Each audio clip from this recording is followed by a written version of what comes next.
to my show. Today is Halloween, so everybody, happy Halloween. In today's episode, we have a really special guest with us. Her name is Kathryn Siebel. She's the author of The Haunting of Henry Davis. So let's give her a round of applause and let's begin. Hi Kathy, how are you today? I'm fine, thanks. Thanks for having me on the show. You're welcome. It's my great pleasure to have you on. Could you please introduce yourself and your book to the audience?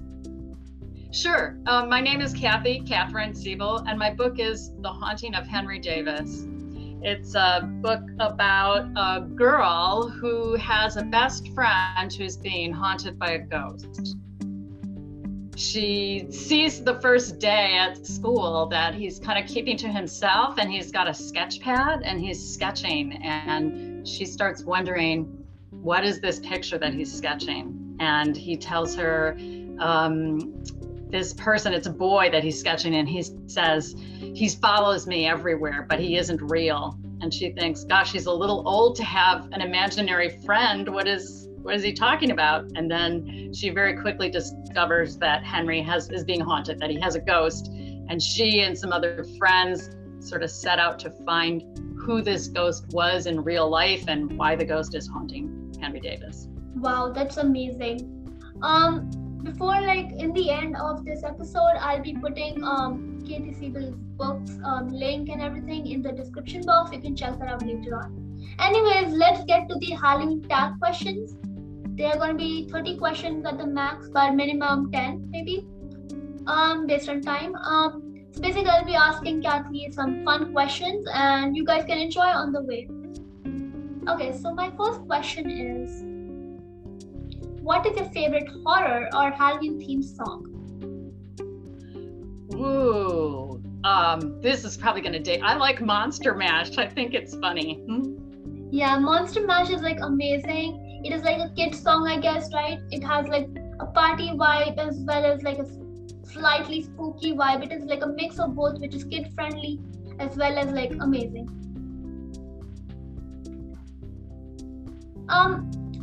Name something you wouldn't want to run into in a dark forest or in an abandoned building. I am really afraid of rodents, so I would not want to run into mice scurrying over my feet, or even worse, a rat. Yeah, they're really furry, especially if they're not the pet kind, right? If they're the ones which bite, and those, pet ones also bite, but the ones which are not safe to be around, those ones are really scary. What's your favorite horror monster or villain?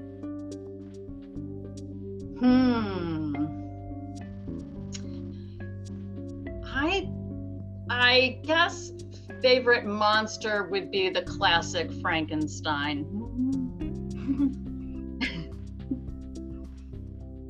That's a little old school, but I still like him. I teach younger kids, and I had a student arrive for a class yesterday dressed as Frankenstein in the little jacket and the helmet with the bolts out the ears, and I thought, that's a classic, it still works. Yeah. What is the creepiest thing that's ever happened while you were adult? The creepiest thing that ever happened to me? Yeah. As a kid or as a grown-up, does it matter? Either. It can be when you're a kid, when you're younger, or just yesterday or day before yesterday, anything. Oh, well, when I was very little once, I thought it was extremely creepy that I got up at night one time when my father was traveling and my mother was at home alone with us, and I couldn't find her in the house. She had gone up to take out the trash, so there was no sinister thing behind it, but I remember being very scared that she was gone. As an adult, I was once long-term substituting for in a Spanish classroom where very sadly the teacher had died, and that was the reason for the sub gig. And at one point when I was in the classroom, the lights went on and off, and I thought, oh no, what is happening here? Am I being haunted? It turned out there was a motion sensor that would turn the lights on and off in order to save electricity. But I was very creeped out for a little second there, thinking that I did sort of feeling his presence still in the room. Wow, that actually does sound really creepy. If you were dared to spend the night in a haunted house, would you do it? It would depend if I could have people come with me or not. If I could have friends come with me, I think I would do it. If I had to do it alone, I might hesitate. That makes a lot more sense, because like if you're doing something scary, you might as well have friends come along so that you are not the only one getting attacked or whatever happens in a haunted house. Right, yeah. Do you ever see, are you superstitious? Like, do you believe in ghosts and all of those stuff?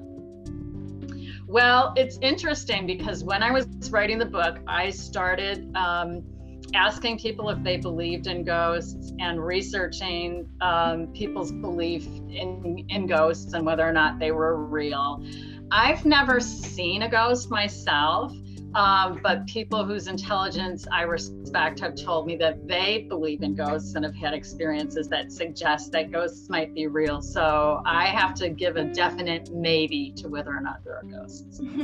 Because, I mean, ghosts are invisible, as we know from movies and shows and stuff, right? So if we want to know whether a ghost is real, we really need to as you told us before, that when you were in the classroom, the lights went on and off, which is kind of like a symbol of a ghostly presence, because in movies and all of that, they show in haunted houses or in regular places, lights going on and off, or doors creaking, windows opening and shutting on their own, right? Right.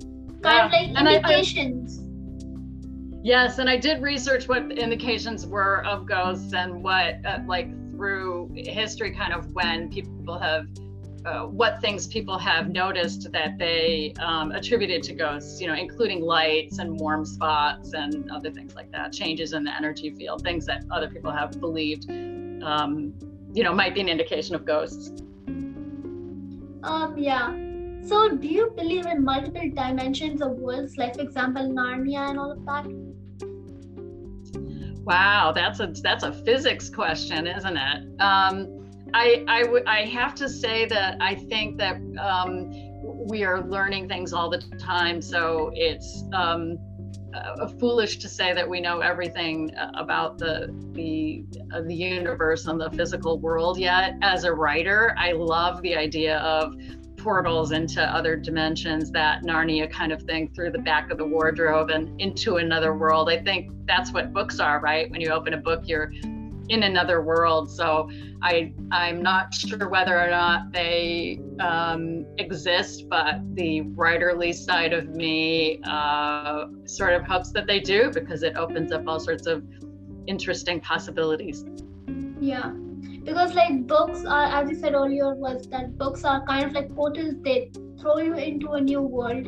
So like, for example, if one day you're reading a horror book, you're thrown into a scary environment. But the next day you're reading a fairy tale, you're thrown into a different setting, right? A different, enchanting, fantastical world. So basically, in a way, you're jumping through different areas of worlds to when you read a new book. That's why I find reading is like really magical, right? It not only gives you new thoughts, like new ideas about a particular thing, but also it encourages your creative side. Like, let's say a person does not have a creative side, they still find their creative side by reading a book they really enjoy. Agreed. Yeah. This is a funny question. Have you ever made a potion of any sort, be it a real kind or like a fake kind or just a pretend play kind?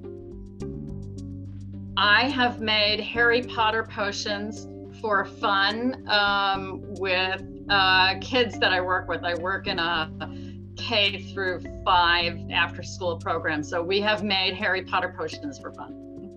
But not in the rest of life, but just in that way. Oh, just like for fun, right? Yes, just for fun. Okay, let's say, this is kind of like a small thing, like what would you do kind of situation. You're home alone, but you hear footsteps in your house. What do you do?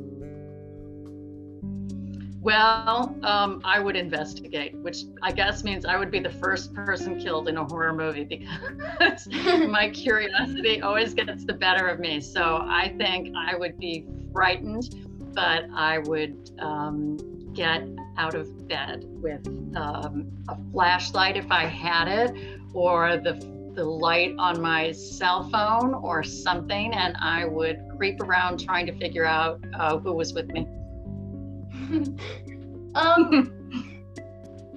Okay, this is another fun, scary-ish question, which is that if you got trapped in one scary movie, which would you choose and why?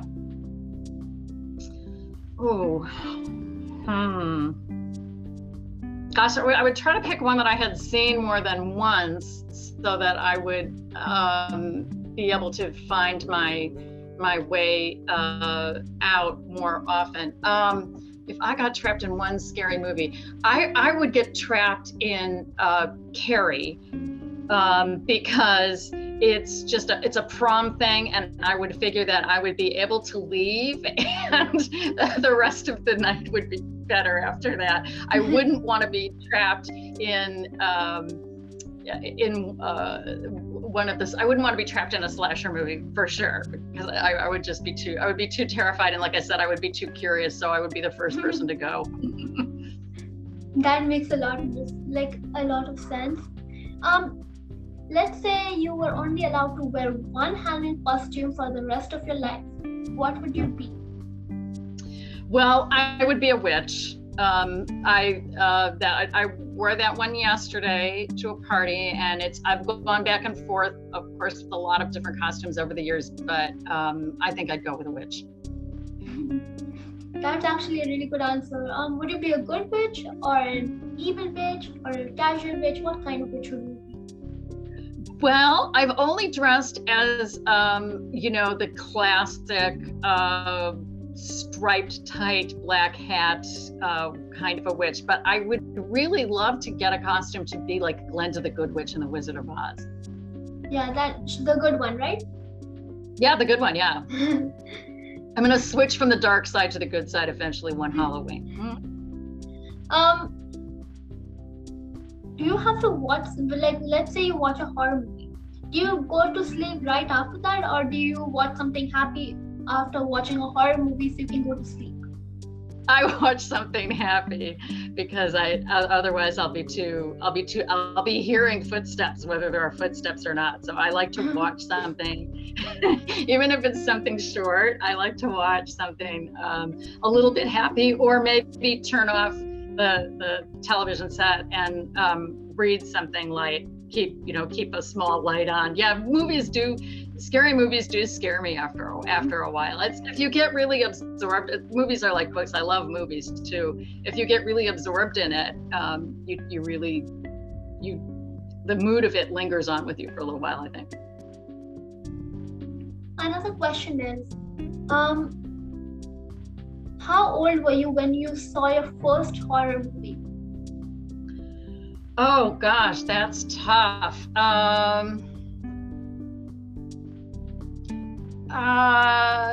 wouldn't say horror movie, but I would say scary movies, probably middle school. Yeah, probably middle school. And some of them were like I still love really old school movies, and I'm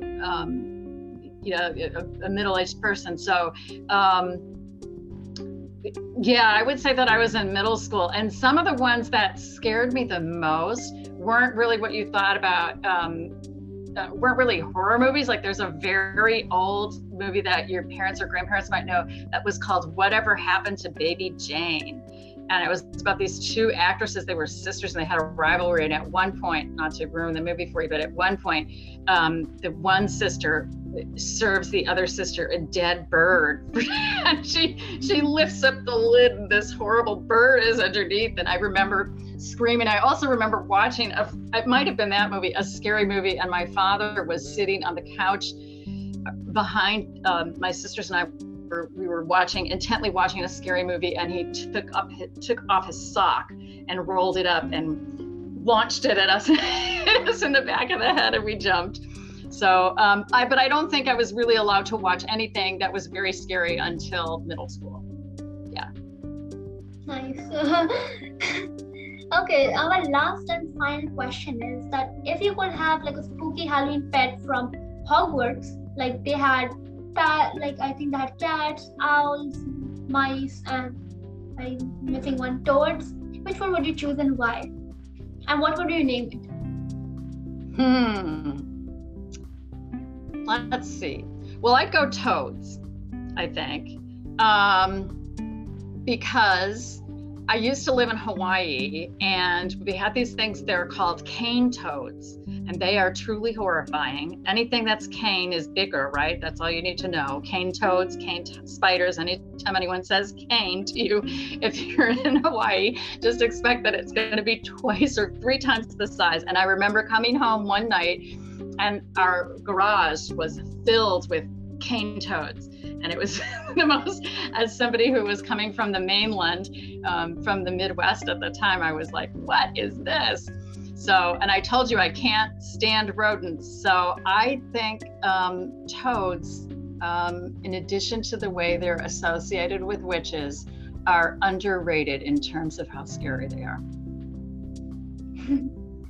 Okay, yeah, so that's the end of this episode. Happy Halloween again, everyone, and I'll see you all next time. Until then, keep trick-or-treating and keep being spooky. Bye guys, have fun.